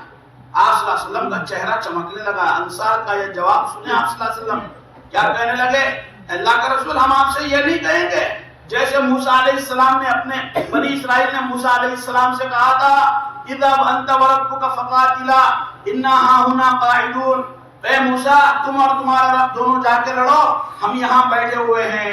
ہم آپ سے یہ نہیں کہیں گے، ہم آپ سے یہ کہیں گے اذهب انت وربك فقاتلا انا معكما مقاتلون، آپ اور آپ کا رب دونوں لڑو، ہم بھی آپ کے آگے سے پیچھے سے دائیں سے بائیں سے ہر طرف سے ہم آپ کے ساتھ ہیں، چلیے آپ اللہ کا نام لے کر کے۔ اللہ اکبر، بدر میں لے کے آئے ہیں چھوٹے چھوٹے معصوم صحابہ، بدر کا واقعہ پڑھے ہیں، ابو جہل کے قتل کا واقعہ، ایک صحابی فرما عبد الرحمن بن عوف، بدر کے میدان میں میں نے دیکھا میرے دائیں اور بائیں 2 معصوم لڑکے ہیں، ابھی جن کی جوانی شروع ہوئی ہے، کم عمر صحابہ ہیں، میں سوچنے لگا کہ یہ کیا بات ہے، یہ 2 بچے میرے بازو ہو گئے، کوئی مضبوط تنومن اور طاقتور آدمی میرے ساتھ ہوتے تو ان کو مدد کی ضرورت ہوتی، میں مدد کرتا، میرے کو مدد کی ضرورت ہوتی، وہ میری مدد کرتے، یہ بچے میرے پاس آ گئے۔ ایک نے کہا اتعرف ابا جہل، چچا آپ ابو جہل کو جانتے ہیں؟ کہا ہاں تم کیا چاہتے ہو ابو جہل سے؟ کہنے لگے میں نے سنا ہے کہ وہ اللہ کے رسول کو گالی دیتا ہے، اگر وہ مجھے دکھ جائے تو یا تو وہ رہے گا یا میں رہوں گا۔ کہ کیا کیا یہ دو معصوم بچوں نے کہ ہم بڑے ابھی تو ہم تو ابھی شادی ہوئی ہے، ابھی تو بچے ہوئے ہیں، جب ساری ذمہ داریوں سے نپٹ جائیں گے اور سارا ہمارا کام کاج ختم ہو جائے گا، سیزن چلا جائے گا، پھر اس کے بعد جائیں گے چلے میں جائیں گے 4 مہینے میں۔ کہ نہیں ابھی تو ان کی ابتدا ہوئی ہے، ابھی تو یہ جوانی کے دہلیز پر قدم رکھنے والے ہیں۔ کہ نہیں ہمارے جذبے کیا ہیں، گھر کی تعلیم کا اثر ہے، ماؤں نے کہا ہے کہ واپس آنے کی ضرورت نہیں ہے، اللہ کے دین کے لیے قربان ہونے کے لیے تمہیں دودھ پلایا ہے، اللہ کے نام پہ ذبح ہو جاؤ، یہی ہمارا مقصد ہے۔ وہ کہنے لگے ٹھیک ہے ہم آپ کے ساتھ چلیں گے۔ معصوم بچے کہنے لگے دیکھو یہ ابو جہل ہے جو سفید درست کرا رہا ہے، یہ ابو جہل ہے، یہ ابو جہل ہے۔ دونوں بھاگ کے گئے اور جا کر کے ایک نے ابو جہل کے گھوڑے کو مارا، دوسرے نے ابو جہل کو مارا۔ فرما رہے ہیں جس وقت میں ابو جہل پہ حملہ کر رہا تھا، اس کا بیٹا اکرمہ ساتھ تھا، اس نے میرے ہاتھ پہ حملہ کیا، میرا ہاتھ لٹک گیا، صرف کھال میں اٹکا ہوا رہا، میں اس کو پیٹ کے پیچھے ڈال کے دن بھر لڑا۔ اللہ اکبر اللہ اکبر۔ جب تکلیف ہوئی اور ہاتھ کے کٹنے سے درد ہونے لگا، پاؤں کے نیچے دبا کے جھٹکا دیا ہے اور پھر اس ہاتھ کو اٹھا کے پھینکے اور پھر اللہ کے راستے میں میرے دوستو بھائیوں قربانیاں پیش کی ہیں۔ معصوم نوجوان نوجوانی کے عالم میں 35 سال کی عمر میں 33 سال کی عمر میں صحابہ شہید ہو رہے ہیں کہ اللہ نے جوانوں سے اس دین کی مدد فرمائی ہے۔ بوڑھے بھی اللہ تبارک و تعالیٰ کے دین کے لیے چلے ہیں، ابو ایوب انصاری رضی اللہ عنہ چلے ہیں، مرد چلے ہیں، عورتیں چلی ہیں، پوری امت کو کھڑا کیا ہے۔ مدینے میں کسی کا انتقال ہوا ہے، آپ صلی اللہ علیہ وسلم صحابہ کے سامنے کہہ رہے کتنی تعجب کی بات ہے، ایک آدمی مدینے میں پیدا ہو کے مدینے میں مر گیا کہ یہ دین سارے عالم میں جانے والا ہے۔ اس کے لیے نبی کو قیامت تک کی عمر نہیں دی ہے، نبی کو امت دی ہے کہ اس امت کی برکت سے اللہ تعالیٰ آپ کے لائے ہوئے دین کو دنیا میں پھیلائے گا۔ خوش نصیب ہے وہ لوگ جو اللہ کے دین کے مددگار بنتے ہیں، جن کا مال اللہ کے دین کے لیے لگتا ہے، جن کی جانیں اللہ کے دین کے لیے لگتی ہے، جیسے صحابہ اللہ کے دین کے لیے کام آئے ہیں۔ انصار یرموک کا موقع ہے، اللہ کے رسول صلی اللہ علیہ وسلم کے بعد صدیق اکبر رضی اللہ عنہ کا دور آیا۔ ادھر مسیلمہ کذاب نے نبوت کا دعویٰ کیا کہ میں بھی نبی ہوں، جیسے اللہ کے نبی تھے میں بھی نبی ہوں۔ آپ صلی اللہ علیہ وسلم نے اپنے آخر زمانے میں خط لکھا اس کو مسیلمہ کذاب کو، آپ صلی اللہ علیہ وسلم نے لقب دیا من محمد رسول اللہ الی مسیلمہ کذاب۔ یہ خط محمد رسول اللہ صلی اللہ علیہ وسلم کی طرف سے مسیلمہ کذاب کی طرف ہے۔ اور پھر اس خط کو دے کے بھیجا ایک صحابی کو جن کی عمر 17 سال تھی، 17 سال عمر تھی۔ آپ صلی اللہ علیہ وسلم نے خط دے کے بھیجا، وہ خط دے کے گئے، اس نے دیکھا مسیلمہ نے کہا اچھا تم خط لائے ہو، کل صبح میں ان کو میرے پاس لاؤ۔ صبح میں لایا، دربار سجایا ہوا ہے، ادھر جلاد تلوار لے کے کھڑا ہے، پوچھ رہا ہے اتشہد ان محمد رسول اللہ، کیا تم گواہی دیتے ہو محمد صلی اللہ علیہ وسلم اللہ کے رسول ہیں؟ وہ صحابی سے کہنے لگا جو اللہ کے رسول نے خط دے کے گئے، کہنے لگے ہاں میں گواہی دیتا ہوں محمد صلی اللہ علیہ وسلم اللہ کے رسول ہے۔ وہ کہنے لگا کہ تم یہ بھی گواہی دیتے ہو میں بھی اللہ کا رسول ہوں؟ کہنے لگا میرے یہ کان میں بہرا پن ہے، مجھے سننے نہیں آ رہا کیا کہہ رہا ہے، یہ تو میری بے عزتی، میرے دربار میں میری بے عزتی کر رہا ہے۔ ابھی تو کہہ رہا تھا میں محمد صلی اللہ علیہ وسلم کو اللہ کا نبی مانتا ہوں، اس وقت تو تیرے کان سنے آ رہے تھے، اب میں اپنی نبوت پیش کر رہا ہوں تو تیرے کان بہرے ہو گئے، یعنی تو مجھ سے کھیل کر رہا ہے، میرے ساتھ تماشا کر رہا ہے۔ اس نے جلاد سے کہا یہ ہاتھ کو مارو، ایک ہاتھ کو مارا، ہاتھ کٹ کے سامنے گرائے، اور پھر آپ جانتے ہیں ایک چھپکلی بھی اس کی دم نیچے گرتی ہے تڑپتی ہے، ہاتھ کٹ کے گرا، تھر تھرانے لگا۔ پھر اس نے سوال کیا کیا تم گواہی دیتے ہو محمد صلی اللہ علیہ وسلم اللہ کے رسول ہے؟ کہ ہاں میں گواہی دیتا ہوں محمد صلی اللہ علیہ وسلم اللہ کے رسول ہے، میں بھی اللہ کا رسول ہوں۔ گواہی دیتے ہو؟ کیا میرے یہ کان میں بہرا پن، مجھے سننے نہیں آ رہا تو کیا کہہ رہا ہے؟ کہ اچھا یہ ہاتھ کاٹو، یہ ہاتھ کاٹا، اب بول اللہ کے نبی آپ صلی اللہ علیہ وسلم اللہ کا رسول ہے؟ کہ ہاں اللہ کا رسول ہے، میں بھی ہوں۔ کہ نہیں میرے کان میں بہرا پن ہے، تو کیا بول رہا مجھے سننے نہیں آ رہا؟ کہ دو ٹکڑے کر دو، دو ٹکڑے کیے۔ اللہ کے رسول کو جبرائیل امین کے ذریعے سے اطلاع ہوئی کہ آپ کی امتی کو قتل کیا گیا ہے۔ ماں کو بلایا، حضرت ام عمارہ رضی اللہ عنہ جو احد کے میدان میں اللہ کے رسول کے ساتھ تھی، وہ ان کے بیٹے تھے، ام عمارہ کو بلایا، ام عمارہ تیرا بیٹا شہید کیا گیا ہے، سلام ہو ماں کے اوپر۔ کیا کہنے لگی؟ لہذا اليوم ارضعت وعند اللہ احتسبت، اللہ کے رسول آج کے دن کے لیے دودھ پلایا تھا، اللہ سے اجر کی امید رکھتی ہوں، مجھے اپنے بیٹے کی شہادت کا کوئی غم نہیں ہے، مجھے فخر ہے کہ جس مقصد کے لیے پیدا کیا تھا میرا مقصد پورا ہو گیا۔ حضرت ابو عقیل رضی اللہ تعالیٰ عنہ آپ صلی اللہ علیہ وسلم اس فتنے کی سرکوبی کے لیے، یہ فتنہ ختم کرنے کے لیے اللہ کے رسول کے بعد صدیق اکبر رضی اللہ عنہ نے جماعتیں بھیجی، اس جماعت میں حضرت ابو عقیل ایک صحابی ہے، انصاری صحابی ہے، نوجوان صحابی ہے، روایت میں حیات الصحابہ میں روایت موجود ہے، جب مسلمانوں کو شکست کے آثار نظر آنے لگے، ابو عقیل رضی اللہ تعالیٰ عنہ نے زور سے آواز لگائی، یا الانصار کررکن کیوم حنین، اے انصار اپنے آپ کو الگ کرو، مہاجرین سے الگ کرو، تمام لوگوں سے الگ کرو، انصار الگ آئیں، تم نے اللہ کے دین کی مدد کا وعدہ کیا ہے، یاد ہے تجھے اپنا وعدہ اللہ کے رسول سے کیا ہوا، الگ ہو جاؤ، ہم سب الگ ہو جائیں، الگ کیا، اور پھر ہم آگے بڑھ کے حملہ کریں، حملہ کرنے کے لیے اپنے آپ کو آگے بڑھایا، ایک تیر آیا ان کی یہ شہرت اور یہ اکحل کے درمیان، یہاں پہ آ کے تیر بیٹھا، پہلا دن کا ابتدائی حصہ یہاں پہ تیر لگا، ان کے تیر کو کھینچا لیکن وہ نکلا نہیں، ان کو اٹھا کے زخمیوں کے جہاں پہ خیمے لگے ہوئے تھے وہ زخمیوں کے خیمے میں لا کے ان کو بھرتی کیا کہ اب ان کا علاج ہوگا۔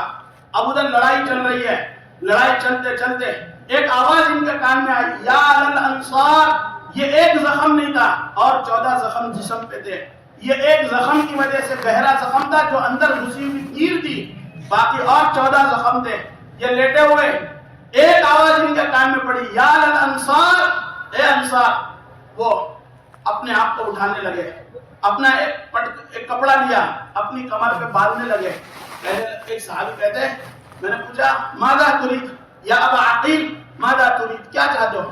کہا نہیں وہ آواز آئی میرے کان میں، یا الانصار، بس جا رہا ہوں۔ انہوں نے کہا لا یعنی الجرحى، ارے وہ صحت مند لوگوں کو بلا رہے ہیں، تم جیسے زخمیوں کو تھوڑی بلا رہے ہیں۔ کہا وانا من الانصار، میں بھی تو انصار میں سے ہوں، وانا اجیبہ ولو اول، میں بھی ان کی بات پہ لبیک کہوں گا چاہے مجھے گھسٹ کے جانا پڑے، میں جاؤں گا ضرور۔ اللہ اکبر۔ جب لڑائی ختم ہوئی، اللہ نے مسلمانوں کو فتح دی، حضرت عبداللہ بن عمر فرماتے ہیں میں دل میں خیال آیا کہ میں دیکھوں ابو عقیل کا ہے، میں ان کو ڈھونڈتے ایک گڑھے کے پاس میں گزرا تو ایک کراہنے کی آواز میں نے سنی، میں نے دیکھا کون ہے تو دیکھا میں نے ابو عقیل ہے، میں نے کہا ابو عقیل، اس نے کہا لبیک، اور ان کی زبان تتلا رہی تھی، بس چند سانسیں باقی تھی، زبان سے تتلانے کی آواز آئی، انہوں نے پہلا سوال کیا لمن الدبرہ، بتاؤ نتیجہ کیا ہے، جنگ ختم ہو گئی، نتیجہ بتاؤ مجھے، جلدی نتیجہ بتاؤ۔ میں نے ان سے کہا ابشر، یہ میں جملہ بول رہا تھا، ورفعت صوتی، میری آواز بلند ہو گئی، انہوں نے ہاتھ انگلی آسمان کی طرف اٹھایا اور پھر ان کا ہاتھ دھڑکنے سے نیچے آ گیا، میں سمجھ گیا کہ یہ شہید ہو چکی ہے۔ میرے دوستو بھائیو، یہ آپ صلی اللہ علیہ وسلم سے مدینہ میں وعدہ کیا ہے ہم آپ کی مدد کریں گے، ایک موقع آیا، آپ صلی اللہ علیہ وسلم نے دعا دی، اللہم اغفر للانصار وابناء الانصار وابناء ابناء الانصار، اے اللہ انصار کی مغفرت فرما، اللہ انصار کے بیٹوں کی مغفرت فرما، اللہ انصار کے بیٹوں کی مغفرت فرما۔ حضرت مولانا یوسف صاحب رحمۃ اللہ علیہ فرماتے تھے یہ دعا صرف مدینے کے انصار کے لیے نہیں تھی، آپ صلی اللہ علیہ وسلم کی یہ دعا قیامت تک ہر اس امتی کے لیے ہے جو اللہ کے دین کے لیے اپنی جان مال کے ساتھ قیامت تک تیار ہے، یہ ہر اس امتی کے واسطے اللہ کے نبی کی دعا ہے۔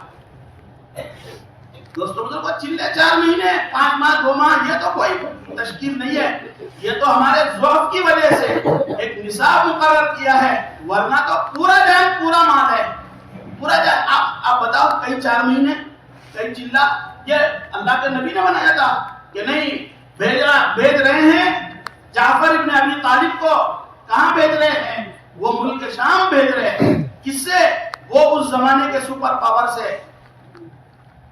آپ صلی اللہ علیہ وسلم کیا کرے؟ یہ شہید ہو جائیے، یہ شہید ہو جائیے، یہ شہید ہو جائے. مسلمان اپنی مرضی سے اپنے مشورے سے کرنا کام. اللہ اکبر. آپ صلی اللہ علیہ وسلم اپنے بھائی کو بھیج رہے ہیں، جعفر کو. کون ہے یہ جعفر؟ یہ ابتدائی زمانے میں مکہ چھوڑ کر گئے تھے نا ہجرت کر کے، اور پھر وہ عیسائی بادشاہ کے سامنے، جنہوں نے نجاشی کے سامنے تقریر کی تھی، یہ وہ جعفر ہے. ابتدائی زمانے میں گئے ہیں. آئے کب تھے؟ کب آئے تھے یہ؟ مدینہ واپس کب آئے؟ جس دن خیبر فتح ہوا ہے اس دن آئے. 4 مہینے لگا کے آئے تھے، 5 ماہ لگا کے آئے تھے. اللہ ہم سب کو وہاں فرمائے. اس دن آئے تھے جس دن خیبر فتح ہوا تھا. آپ صلی اللہ علیہ وسلم نے ان کے آنے کو دیکھ کے کہا تھا کہ مجھے معلوم نہیں ہو رہا ہے کہ مجھے خیبر فتح ہونے کی خوشی ہے یا میرے بھائی جعفر کے آنے کی خوشی ہے. اشبہ خلقا و خلقا، روایت میں حضرت جعفر اللہ کے رسول صلی اللہ علیہ وسلم سے سب سے زیادہ جسم اور جثے کے اعتبار سے بھی سب سے زیادہ مشابہ حضرت جعفر کے. اخلاق اللہ کے رسول کے جیسے تھے، اخلاق میں بھی حضرت جعفر اللہ کے رسول سے سب سے قریب تھے. دور سے اگر کوئی حضرت جعفر رضی اللہ عنہ کو دیکھتا تھا تو سمجھتے تھے کہ یہ اللہ کے رسول ہے. اتنی آپ صلی اللہ علیہ وسلم سے صورت مشابہ تھی حضرت جعفر رضی اللہ عنہ کی. اتنے زمانے کے بعد آئے، قربانی پہ قربانی اور تقاضے پہ جا کر کے آئے ہیں. ابھی چند دن کے بعد واقعہ تقاضا آیا کہ جانا ہے، موتا جانا ہے، کہ اپنے گھر کے 2 فرد کیے، حضرت زید اور حضرت جعفر. حضرت زید اللہ کے نبی نے اپنا بیٹا بنایا تھا جس کو زید بن حارثہ، اور دوسرے جعفر اپنے چچا کے بیٹے ہیں. یہ 2 اپنے گھر کے دیے. عبداللہ ابن رواحہ انصار میں سے ایک دیا ہے کہ یہ 3 جائیں، یہ 3 جائیں. اللہ اکبر. یہ حضرت جعفر رضی اللہ عنہ شہید ہوئے ہیں. آپ صلی اللہ علیہ وسلم کو اطلاع ملی ہے، بیوی کے پاس تشریف لائے، اپنی بھاوج کے پاس کہ تسلی دیں، بچوں کے سر پہ جو یتیم ہو چکے ہیں شفقت کا ہاتھ پھیرے. آپ صلی اللہ علیہ وسلم آئے. آپ صلی اللہ علیہ وسلم نے آتے ہی حضرت جعفر رضی اللہ عنہ کے گھر میں پوچھا این ابناء جعفر، جعفر کے بیٹے کہاں ہیں؟ بیوی کہنے لگی آپ صلی اللہ علیہ وسلم کے اس سوال سے میرا دل دھڑک گیا کہ کوئی آپ صلی اللہ علیہ وسلم کے پاس خبر آئی ہے. میں نے آپ صلی اللہ علیہ وسلم سے فوراً پوچھا یا رسول اللہ ما بال جعفر، اللہ کا رسول جعفر کی کوئی اطلاع ہے آپ کے پاس؟ فأعرض عنی بوجہہ، آپ صلی اللہ علیہ وسلم نے چہرہ ہی پھیر لیا کہ میں کیا جواب دوں؟ چھوٹے چھوٹے 3 معصوم بچے ہیں، یہ بچوں کو کیا جواب دوں؟ یہ بیوی کو کیا کہوں؟ پھر میں نے آپ صلی اللہ علیہ وسلم سے پوچھا اللہ کے رسول جعفر کی کیا خبر ہے؟ فحیجتہ ببکا، آپ صلی اللہ علیہ وسلم کو میں نے رونے پہ ابھار دیا. آپ صلی اللہ علیہ وسلم کی آنکھوں سے موٹے موٹے آنسو گرنے لگے. آپ صلی اللہ علیہ وسلم نے ایک بیٹے پہ سر پہ ہاتھ پھیرا، 2 پہ، تیسرے پہ شفقت سے ہاتھ پھیرا. پھر واپس تشریف لے گئے اور جا کے کہا جعفر کے گھر میں کھانا بھیجو، ان کے اوپر مصیبت آئی ہے. دوستو بزرگو، یہ گھر یتیم ہوئے ہیں. حضرت مولانا یوسف صاحب رحمۃ اللہ علیہ کے پاس چند لوگ آئے، آ کر کے کہا حضرت آپ یہ فقیروں سے، آپ یہ قلی لوگوں سے اور یہ زراعت کرنے والوں سے اور یہ ریڑھی چلانے والوں سے 4 مہینے کیسے ہوگا؟ ان کے بیویاں کیسے زندگی گزاریں گی؟ ان کے بچے فقر و فاقے میں آ جائیں گے، ان کے گھر اجڑ جائیں گے، ان کے ساتھ یہ ہو جائے گا، ان کی دنیا ضائع ہو جائے گی، ان کا یہ ہو جائے گا، وہ ہو جائے گا. وہ سب کہتے رہے. مولانا یوسف صاحب سنتے رہے سنتے رہے سنتے رہے. جب انہوں نے اپنی بات مکمل کر لی، حضرت نے کہا میں یہی چاہتا ہوں کہ اس دین کی وجہ سے مسلمانوں کے گھروں کے اندر فقر و فاقے آئے، ان کی زندگی کے نقشے اجڑ جائیں اور پھر ان کے حالات بگڑتے ہوئے چلے جائیں.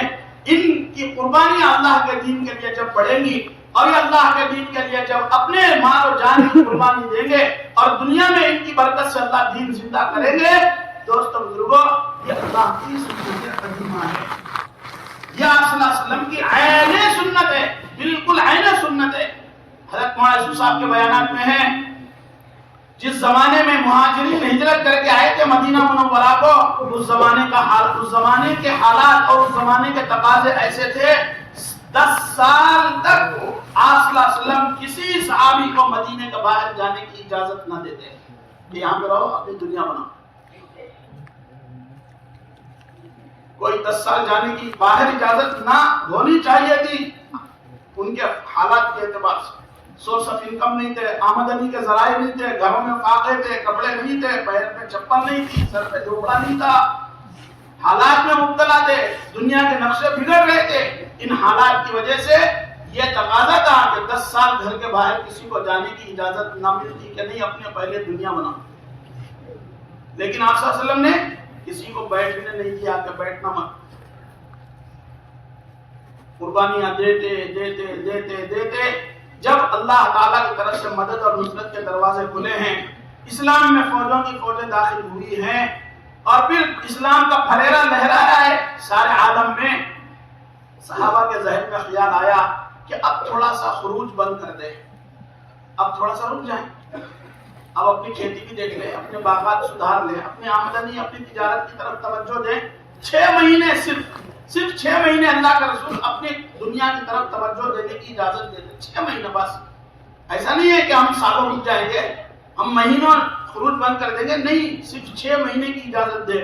آیت نازل فرمائی وَأَنفِقُوا فِي سَبِيلِ اللَّهِ وَلَا تُلْقُوا بِأَيْدِيكُمْ إِلَى التَّهْلُكَةِ. اپنے آپ کو ہلاکت میں مت ڈالو. 6 مہینے اجازت دینا چاہتے ہو، ہلاکت میں اپنے آپ کو مت ڈالو، نکلتے رہو نکلتے رہو نکلتے رہو، بس خروج پہ آمادہ کیا ہے. دنیا سے رخصت ہو رہے ہیں، آپ صلی اللہ علیہ وسلم فرما رہے ہیں جیسے اسامہ کو روانہ کرو، اسامہ کے لشکر کو روانہ کرو، اسامہ کے لشکر کو روانہ کرو. آپ صلی اللہ علیہ وسلم دنیا سے رخصت ہو گئے، سب سے پہلا کام اسامہ کی لشکر کی روانگی ہے. آپ حضرت صدیق اکبر رضی اللہ عنہ روانگی کی ہدایت دے چکے چلے جاؤ. سارے صحابہ ایک طرف ہیں، صدیق اکبر ایک طرف ہے.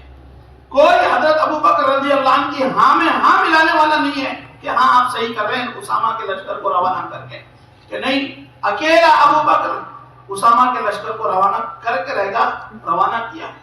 جب حضرت صدیق اکبر رضی اللہ عنہ کی وفات کا وقت آیا، آپ روایت حیات الصحابہ میں موجود ہے، آپ حضرت ابو بکر رضی اللہ عنہ نے حضرت عمر رضی اللہ عنہ کے بارے میں فرمایا علیہ بعمر، عمر کو لاؤ میرے پاس، میں عمر سے کچھ باتیں کرنا چاہتا ہوں.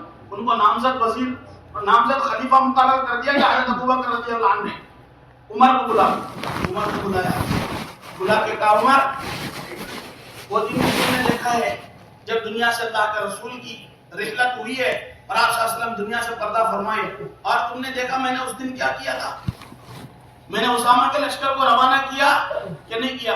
میں نے اسامہ کے لشکر کو روانہ کیا، اور پھر فرمایا ہو سکتا ہے میں انتقال کر جاؤں اور پھر میں صبح مروں تو تم شام تک مثنی ابن حارثہ فارس سے تقاضا لے کر کے آئے ہیں، میری تجہیز و تکفین میں مشغول ہو کر کے مثنی ابن حارثہ کی طرف سے غافل مت ہو جانا، ان کے لائے ہوئے تقاضے کے اوپر جماعت کو روانہ کرنا. تم نے دیکھا میں نے کیا کیا؟ اگر جو کام میں نے شروع میں کیا تھا اسامہ کے لشکر کو اگر میں روانہ نہ کرتا، لَقْطَرَمَتِ الْمَدِينَةُ نَارًا، پورا مدینہ آگ کی بھٹی بن جاتا تھا. دوستو بزرگو،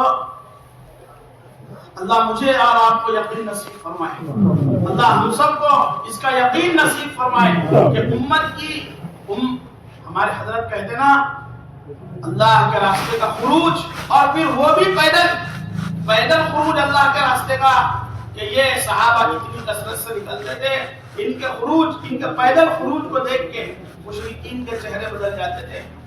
مشرکین کے چہرے جن کے دلوں میں سختی تھی اور وہ مسلمانوں کا وجود برداشت نہیں کرتے تھے، انہوں نے دیکھا کہ مسلمان جا رہے ہجرت کر کے، مکہ سے ہجرت کر کے، ایک خاندان باہر جا کے تھوڑا سا قیام کیا، ایک عورت اپنے خاوند کے ساتھ جا رہی ہے، شوہر صاحب کہیں گئے ہوئے ہیں، بیوی بیٹھی ہوئی ہے. عمر آئے، کہنے کہ کہاں جا رہی ہو؟